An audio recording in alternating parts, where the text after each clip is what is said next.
സന്തോഷമായി അപ്പച്ചന്. സ്വന്തമായിട്ട് സമ്പാദിക്കാൻ തുടങ്ങിയല്ലോ. കിട്ടുന്ന ശമ്പളമൊക്കെ ഇങ്ങനെ തൂർത്തടിച്ചേക്കരുത്. രണ്ടുപേരോടും കൂടാ പറയുന്നത്. അയ്യോ അമ്മച്ചി, അത് ആദ്യം ശമ്പളം കിട്ടിയപ്പോ കുറച്ച് ഡ്രസ്സ് എടുത്തേ ഉള്ളൂ. ഇനി അതൊന്നും ഉണ്ടാവില്ല. എടി പറഞ്ഞു കേട്ടല്ലോ, ഇനി അടുത്ത സാലറി കിട്ടുമ്പോ നിനക്ക് ചുരിദാറും കീഴ്താറും ഒന്നും ഇല്ല. ഞാൻ പറഞ്ഞില്ലല്ലോ ചുരിദാർ വേണമെന്ന്. ഇച്ചന്റെ അടുത്ത് ഞാൻ നേരത്തെ പറഞ്ഞല്ലേ ഒരു കേബിൾ കണക്ഷൻ മാത്രം മതിയെന്ന്. അപ്പുറത്തെ ജ്യോതിയുടെ വീട്ടിൽ പോയിരുന്ന ഇപ്പൊ ഞാൻ ഇച്ചന്റെ പ്രോഗ്രാം കാണുന്നത്. ഏതെങ്കിലും കേബിളുകാരോട് പറഞ്ഞു എടുപ്പിച്ചോ? മോള് കഴിച്ചു കഴിഞ്ഞ് എഴുന്നേറ്റോ?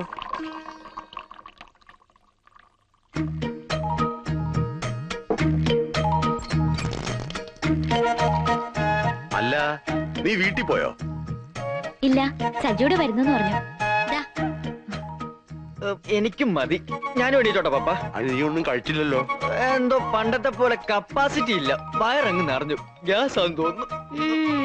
ഇപ്പൊ നിന്റെ വയറ്റില് മാത്രമല്ല, മനസ്സിലും ഗ്യാസാ. മതി അങ്ങ് എഴുന്നേറ്റ് പോടാ.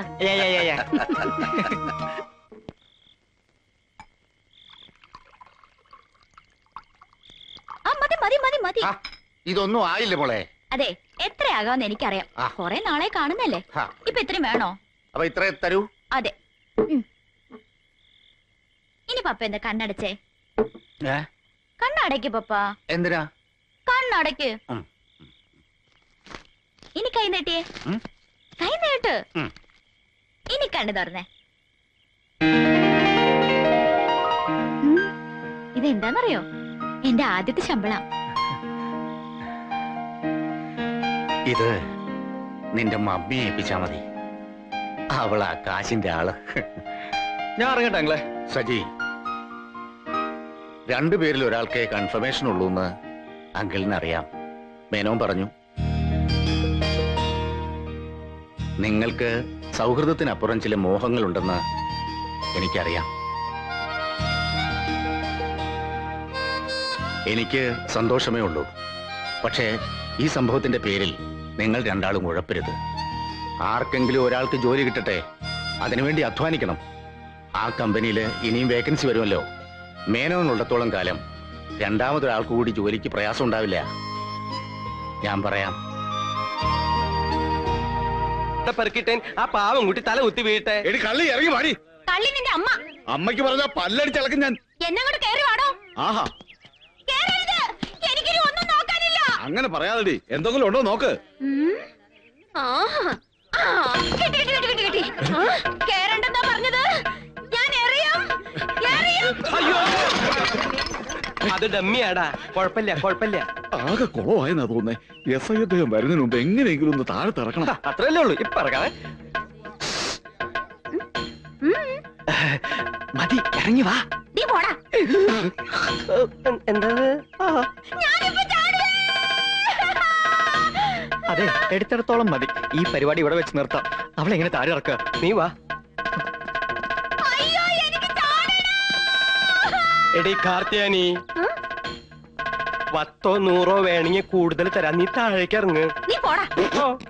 നീ പോടാ. കാർത്തിയാനി, നീ തമാശകളാ. ദേ ഇങ്ങോട്ട് ചാട്. ഞാൻ 2 കൈ കൊണ്ട് ഇങ്ങനെ പിടിച്ചോളാം. അങ്ങനെ പിടിക്കോ?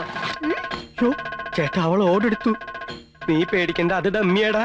എന്നാ ഇത് ആദ്യം പിടിക്കേ. അയ്യോ, ഡമ്മിയല്ലടാ, ഒറിജിനലാ ഇത്. ഇത് നമ്മുടെ കൈ വിട്ട് പോയെന്നാ തോന്നുന്നത്. എന്നാ പിന്നെ വലിഞ്ഞു.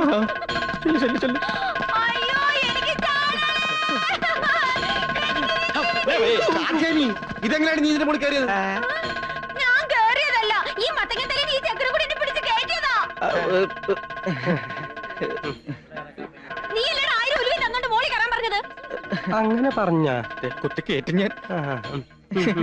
എന്റെ പൊന്ന് സാറേ, ഇതെന്റെ പെങ്ങളാ. ഇവക്ക് വട്ടാ. ആണോ? ആ, എന്നാ നമുക്ക് മുങ്ങാം. എടി കാർത്തിയാനി, നീ കൂടെ ഇറങ്ങി വാ. ഇറങ്ങി വരാൻ. എനിക്ക് താഴേക്ക് ചാടണം. ഇങ്ങോട്ട് ഇറങ്ങി വാടി. ഇല്ല, ഞാൻ ഇറങ്ങില്ല. പറയുന്ന കേൾക്ക് താഴോട്ട് ഇറങ്ങി വരാൻ. A wonderful programme. ഒരു എക്സ്ക്ലൂസീവ് ടെലികാസ്റ്റിന് പറ്റിയത്. Thank you sir.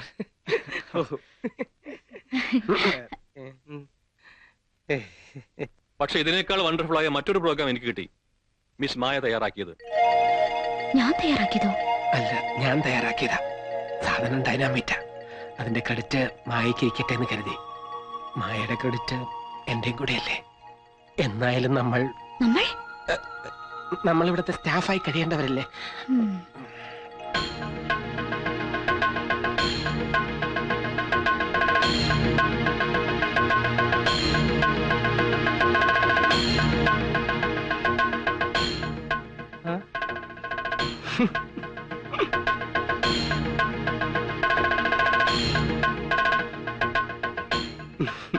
കണ്ടോടാ, ഞാൻ നേരിട്ട് കാണുന്നതിൽ സുന്ദരനല്ലേ?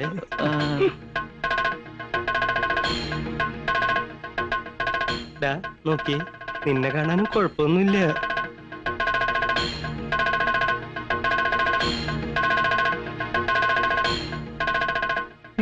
ഇവളുണ്ടായതില്ലേ? എന്ത് പണ്ടാറ പ്രോഗ്രാം ഇവര് കവർ ചെയ്തിരിക്കണേ. നിങ്ങൾക്ക് ചുളിവില് കുറച്ച് കാശും കിട്ടും, ഞങ്ങൾക്ക് അതൊരു ക്രെഡിറ്റും ആവും. ഒരു വെട്ടി രണ്ട് പക്ഷി. ഏതായാലും നനഞ്ഞിറങ്ങിയതല്ലേ എന്റെ കാർത്തിയാൻ, കുളിച്ചു കയറിയല്ലേ നല്ലത്. ആദ്യം നിങ്ങൾ പെരുമ്പുറത്ത് കയറാൻ പറഞ്ഞു, ഇപ്പൊ പറയുന്നു കുളിച്ച് കയറാൻ. ചേട്ടാ ഇതാ GM എങ്ങാനും അറിഞ്ഞാലോ? ആ GM തെണ്ടിയോട് പോവാൻ പറ. എന്താ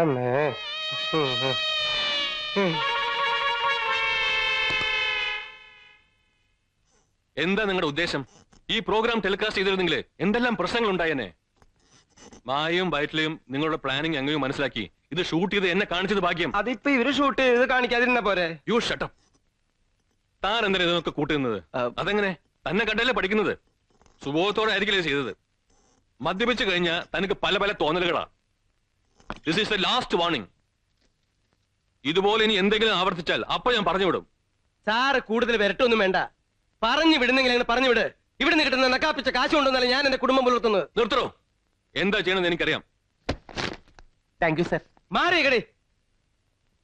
എന്താടാ കളിക്കുക?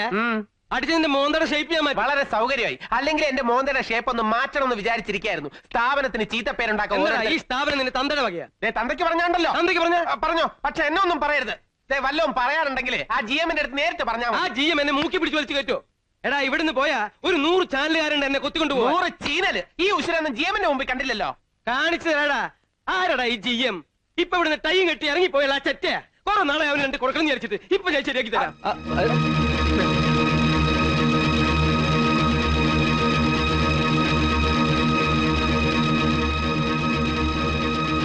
എന്താ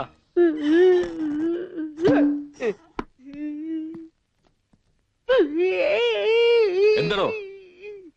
എന്നോട് ക്ഷമിക്കണം, മാപ്പ് തരണം. ഈ ജോലി പോയാല് ഞാനും എന്റെ ഭാര്യയും 4 കുട്ടികളും പട്ടിണിയിലാവും. ആ പുതിയ ട്രെയിനികളുടെയും വൈറ്റയുടെയും മുന്നിൽ വെച്ച് സാറ് അങ്ങനെ പറഞ്ഞപ്പോ സങ്കടം കൊണ്ടാ ആ വിവേകമൊക്കെ ഞാൻ പറഞ്ഞത്. ഇനി മേലെ അങ്ങനെ ഉണ്ടാവില്ല. കാല് പിടിക്കാണ് ഞാൻ. എന്നെ രക്ഷിക്കണം.